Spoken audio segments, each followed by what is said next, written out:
Hi, my name is Kelsey and I read today. What am I reading? I am reading War and Peace by Leo Tolstoy, and if you're watching this video, I'm gonna assume you're reading it as well. Welcome to the War and Peace book club. This is a video series hosted by me and Gabriel as a part of our War and Peace read-along. Today we will be discussing parts 3, 4, and 5 of the book.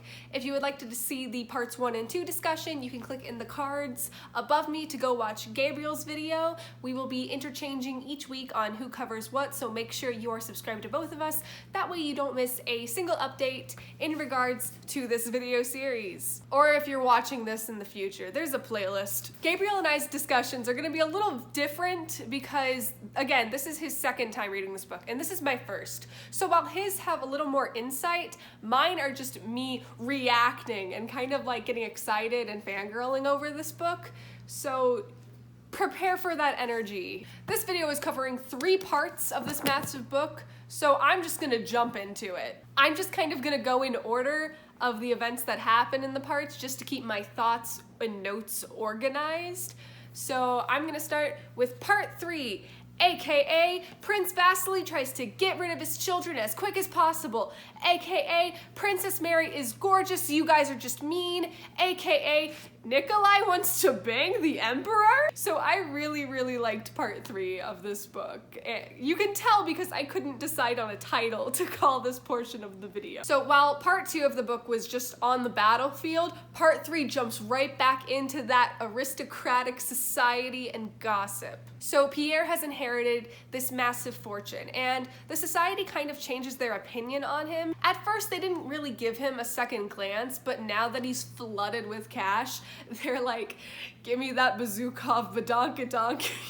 Prince Vasily in particular is very drawn to Pierre's new wealth and influence, and he starts cozying up to him even more in hopes to secure a match between him and his daughter Helene. And seeing into Pierre's thoughts about Helene was really interesting to me because he doesn't like her. She's just a massive red flag to him. She doesn't think she's like smart or anything. There's rumors about her being incestuous with her brother Anatole. Pierre's like, I don't want to be a part of that. Helene is just one walking big red flag for Pierre, but they attend a party and all of society is kind of pressuring Pierre to propose to Helene, and Pierre is kind of seduced by her as well. He's taken aback by her beauty, and he proposes to her even though he doesn't really love her. He has a bad feeling about it, but they get married. The Pierre and Helene relationship is really interesting because neither of them are happy. They both don't love each other.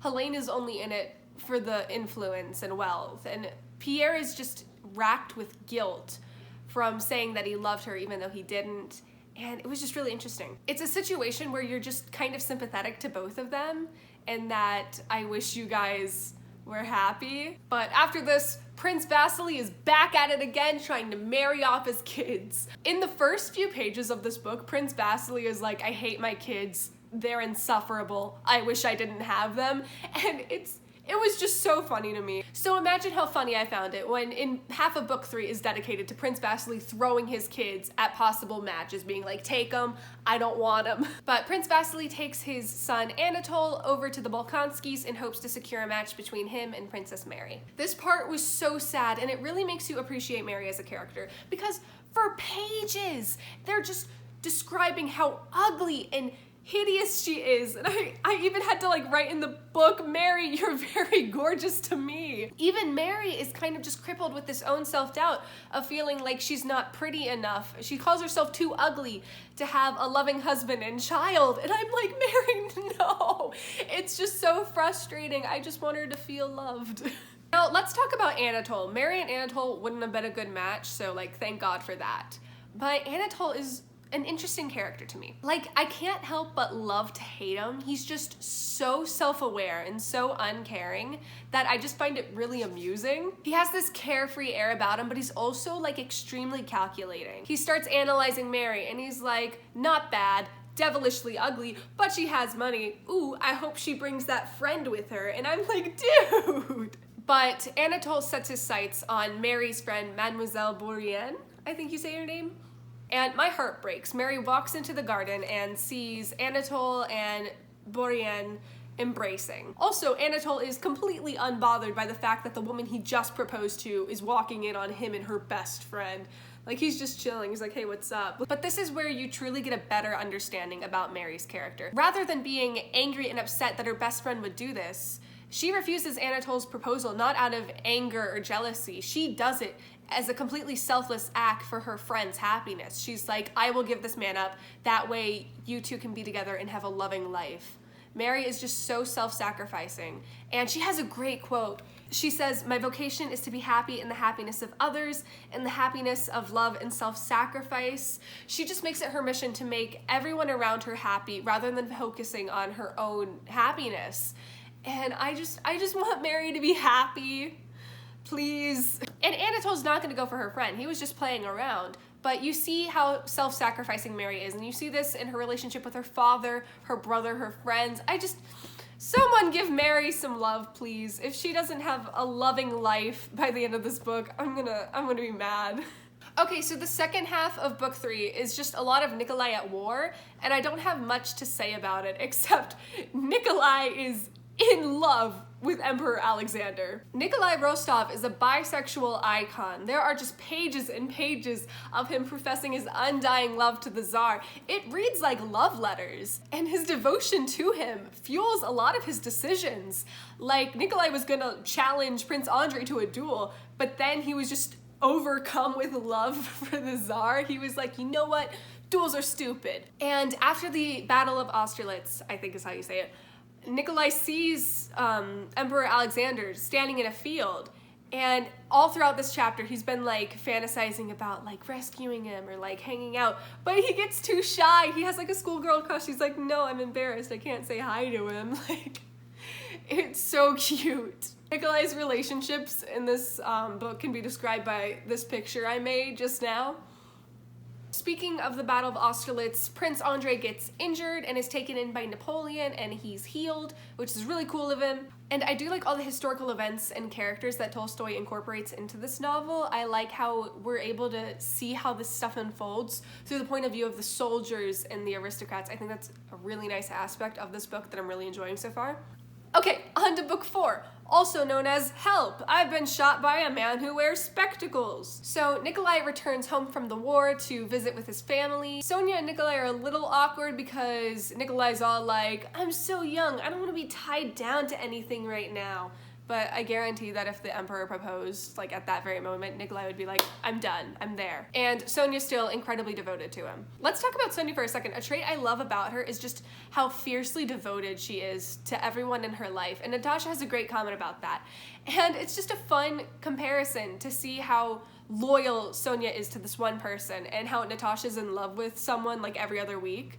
I love it. So we cut to a party, and there's been rumors about how Helene is unhappy in her marriage and she's been having an affair with Dolokhov. This rumor has Pierre on edge all night, and Dolokhov is at this party and he's all like, here's to the health of married women, a smile lurks in the corner of my mouth. Here's to the health of married women and their lovers. And he's just having a great time. And once Dolokhov snatches a piece of sheet music out of Pierre's hands, Pierre's had enough. He's like, I challenge you to a duel. I like how the act of Dolokhov taking this sheet of paper out of Pierre's hand is what triggered him, because he already believes that Dolokhov has taken his wife. The fact that Dolokhov takes a piece of paper from him, that's it. He can't handle this man taking any more from him. They're about to duel. So Pierre shoots Dolokhov, Dolokhov misses, and Pierre immediately feels awful. He doesn't like watching this man bleed out in front of him. Pierre is racked with guilt over shooting this man over a rumor, and not only a rumor, but over Helene, a woman he doesn't even love. Helene starts berating him about this. Pierre gets so angry he kind of swings at her, and he just leaves Petersburg. He can't deal with this anymore. Around the same time of this duel, another rumor starts circulating that Prince Andrei is dead, and this is where my heart just breaks for Mary even more, because Mary's just gone through so much, and she adores her brother, and even when she believed that he was dead, she still had hope that he wasn't actually dead and that he was coming back. And he wasn't dead. Mary had every right to hope. So they believe Andrei's dead, but they hide this news from his wife because they don't know how that grief would affect her and the baby. But what happens next is the biggest like telenovela moment. Like I was like, what's happening? This is crazy. Andre returns from the war. The same like moment his wife goes into labor, and so much, he's not dead. Everyone's like, oh my gosh. It was a lot. But unfortunately, he reunites with his wife and then she dies giving birth to their baby son. Poor Andre can't catch a break, man. He goes to war, he gets rescued by the enemy, he comes home after being presumed dead, his wife dies, he has to raise a baby. Poor Andre, poor Mary.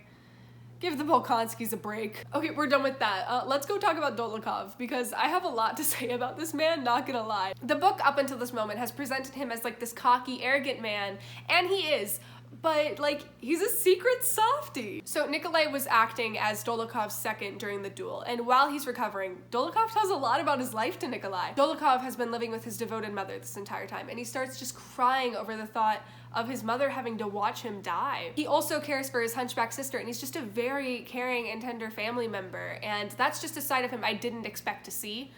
There's a really great quote that he says, and I think this quote just really lets us into Dolokhov's character. People think me a wicked man, and they're welcome to think so. I don't care to know anyone except those whom I love. But those I do love, I love in such a way that I would give my life for them, and all the rest I will crush if they get in my way. So Dolokhov is the perfect character example of, I hate everyone but you. If anyone tries to get to you, they're gone. I just wasn't expecting Dolokhov to have this really sweet side to him.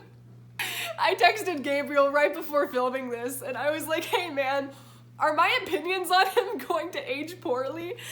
And he was like, you know, just state your thoughts now and we'll go on this journey together. I like Dolokhov. I'm so scared this is gonna age poorly. I feel like it is. I feel like it is. But at the moment, I appreciate the layers. Just this development for Dolokhov was one of my favorite parts of the entire chapter. But again, during this recovery, Dolokhov and Nikolai forge a really great bromance. Dolokhov is spending a lot of time at the Rostov estate.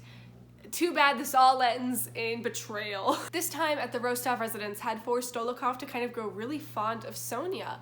And he proposes to her, and not gonna lie, I really like this match. They both have this fierce loyalty to the ones they care about. And Sonia's just so good to the people around her that I think that she would be able to help bring out the best in Dolokhov, and I shipped it. Or again, maybe Sonia dodged a bullet. I don't know how poorly my opinions on Dolokhov are gonna age, but I think my version of Dolokhov is much different than Tolstoy's, but my version and Sonia would be perfect together. But Sonia only deserves the best. And this man is sleeping with married women. I don't know how he will act in a marriage. But Sonia refuses Dolokhov's proposal because she is still in love with Nikolai. She's very loyal to him. I do want to bring up quickly how quick Natasha is to just tell people like news. She's like, Nikolai, guess what?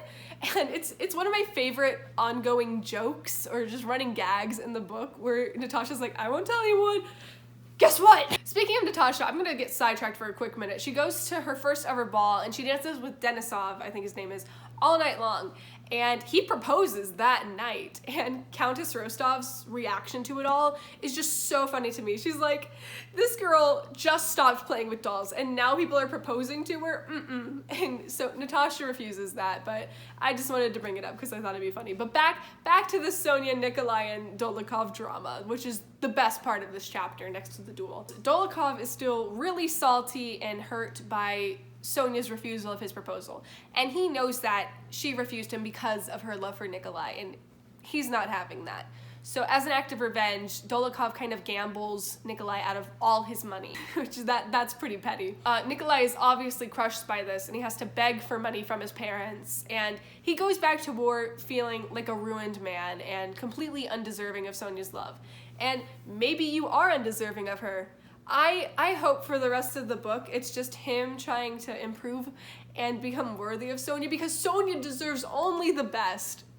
Her and Princess Mary, let's throw them together. They'd be a good match.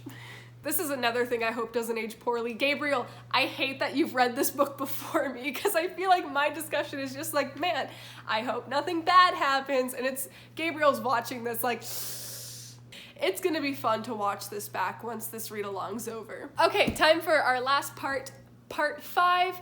Pierre joins a cult? So Pierre goes on a journey this part. He is completely destroyed by the duel with Dolokhov. He feels so torn up about it. He's super unhappy in his marriage, and he's just looking back at his life and he's like, oh man. So a Freemason comes to his door and he kind of recruits Pierre. And we get a lot of interesting philosophical discussions in this chapter. Pierre explains that he doesn't really believe in a god, but the Freemason kind of plays into Pierre's desire for a more fulfilled life and his shame about his past actions, that Pierre's like, you know what? This sounds like the place for me. So Pierre kind of goes on this whole journey of self-discovery with the Freemasons, and it's not a cult, I just want to put that out there. That was just a clickbait title. But this society allows him to kind of just serve others and kind of feel more fulfilled, which was really nice to see from Pierre. There's some little things I want to touch on that happened in this chapter just because they're in my notes. The Helene and Boris affair, they start getting together while Pierre's away, and I was like, oop. The second thing I have in my notes is Prince Andrei's development, because we kind of started this book with him being like, I must go to war, I'm not fulfilled, I want the war and glory, but now he's staying home in his life and choosing to take care of his sick son, which, oh my god, when Andrei thought he was walking in to a dead baby, I was like, no, Andrei, you've been through enough. But the baby's alive for now. Andrei's just been through enough. I just want this man to relax. But he gets a visit from Pierre, and Andrei and Pierre's friendship was one of my favorite aspects of the first part of this book. I love Pierre and Andrei, and here we kind of have them arguing a bit. It's a big philosophical discussion about how one should live a fulfilled life, which I think is just the start of the many philosophical discussions we're gonna get in this book. But I liked it. They both made great points. Pierre believes that in order to be fulfilled in your life, you have to live in the service of others, while Andrei believes that you should live for yourselves and the people around you. That was a conversation I just really enjoyed. The last part of part 5, I didn't take many notes on, so I don't have much to comment on, but it basically ends with Napoleon and Emperor Alexander kind of developing a peace. If there's something you want to touch on, comment it below. But yeah, I really enjoyed parts 3, 4, and 5 of this book. I'm loving War and Peace so far. This is quickly going to become one of my favorite books. I'm going through it. I'm really enjoying this book, so I'm sorry if this video was just a big ramble. I'm having a great time with this read along. But please, you're reading along, or if you've already read War and Peace, comment your thoughts down below. I want to continue this discussion. I want to keep talking about this book. I want to keep talking about these characters. I want to talk about how poorly my opinions on some of these things are gonna change. Dolokhov, don't fail me, man! Next discussion will be posted by Gabriel, so once again, make sure you're subscribed and following along. If you're not a part of the read-along Discord, that is also going to be linked along in the description. We're having some fun conversations there, so check that out if you want to read our commentary while we're reading the books. But yeah, I'll see you in the next parts. I don't know how to end this video, so here's a photo of Princess Mary herself, because she deserves the world! Mary, let me take you away from here.